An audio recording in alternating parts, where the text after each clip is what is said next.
saya minta Menteri Pendidikan Tinggi menyatakan apakah langkah kementerian bagi memastikan insiden seperti larangan oleh UKM yang melarang kaki tangannya membuat kenyataan awam yang baru-baru lalu tidak berulang semula. Terima kasih. Majlis mempersilakan Menteri Pendidikan Tinggi untuk menjawab. Yang berhormat Datuk Yang di-Pertua, saya menyedari keresahan di kalangan khalayak dan juga di kalangan akademik khususnya berkaitan dengan kenyataan UKM tentang perkeliling pejabat pendaftar, iaitu pemakluman larangan membuat kenyataan yang boleh membawa kemudaratan awam. Dan ini terkait juga dengan Akta 605, iaitu Akta Badan Berkanun, di mana setiap institusi badan berkanun akan seringkali mengingatkan staf mereka berkaitan dengan yang boleh dan yang tidak boleh mereka lakukan. Namun, saya juga memahami dalam konteks sebuah institusi pengajian tinggi, seperti yang dilontarkan oleh Yang Berhormat Indra Mahkota juga, daripada latar belakang saya yang berada di sana sebelum ini. Dan yang menjadi persoalannya ialah bagaimana pengurusan universiti mengambil perhatian terhadap setiap arahan ataupun peringatan yang diberikan oleh pihak JPA berkaitan dengannya, kerana ia terkait dengan badan berkanun yang tersebut. Lantaran itu, antara langkah yang telah pun saya ambil untuk memastikan supaya sebarang arahan itu tidak hanya ditafsirkan secara sahala, apatah lagi dalam konteks sebuah institusi pendidikan tinggi, universiti sebagai contoh, iaitu setiap arahan itu tidak boleh dianggap hanya semata-mata boleh dilaksanakan di semua peringkat.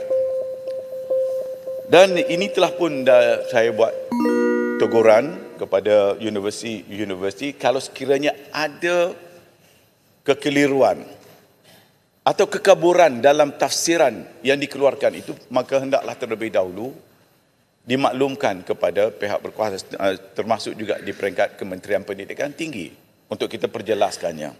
Dan peringatan itu diambil. Ini kerana Yang Berhormat Datuk Yang di-Pertua, saya seringkali mengingatkan kepada universiti bahawa universiti itu adalah mewakili sebuah negara, iaitu microcosm of the nation. Jadi ini yang sangat penting untuk diambil perhatian. Lantaran itulah juga selepas perkara ini timbul, saya telah mengadakan mesyuarat di peringkat tertinggi untuk melihat kenapa kekangan seperti ini berlaku dalam konteks dunia akademik kita. Maka halangan terbesar ialah kerana kita ada Akta 605. Yang Berhormat Indra Mahkota tentunya faham sebab beliau juga pernah berada di sana.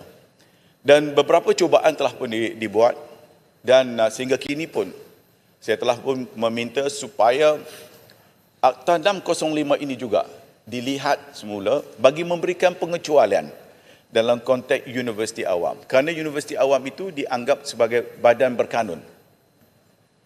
Dan di dalam Akta 605 itu ada 12 institusi yang dikecualikan. Maka sudah sampai masanya juga kita perlu melihat dalam konteks sebuah universiti. Sebagai contoh dalam konteks perkara 18.1, 18.2 yang menyentuh tentang perkara yang boleh, perkara yang tidak boleh. Makanya dalam konteks sebuah universiti awam itu, kita perlu melihat dalam konteks universiti itu. Tidak terlibat dalam keseluruhan perkeliling secara awam atau secara umum yang diberikan kepada semua pihak yang terlibat, yang tertakluk di dalam kategori yang disebutkan sebagai badan-badan berkanun. Dan ini antara langkah yang kita sedang lakukan dan langkah ini dianggap antara langkah ke hadapan radikal angkut dan saya sedang mencuba untuk melakukan perkara ini bagi membolehkan supaya iklim dalam sebuah universiti itu tidak terkungkung dengan ketakutan untuk menyampaikan pandangan mereka. Tapi dengan syarat dalam tradisi keintelektualan, kesarjanaan, seseorang yang akan bercakap itu dia tidak akan bercakap secara merapu dengan izin. Ya, tanpa fakta dengan membuat teori-teori yang bukan-bukan. Tapi inilah yang saya sebutkan tadi, kita akan lihat semula ke dalam konteks akta ini. Terima kasih.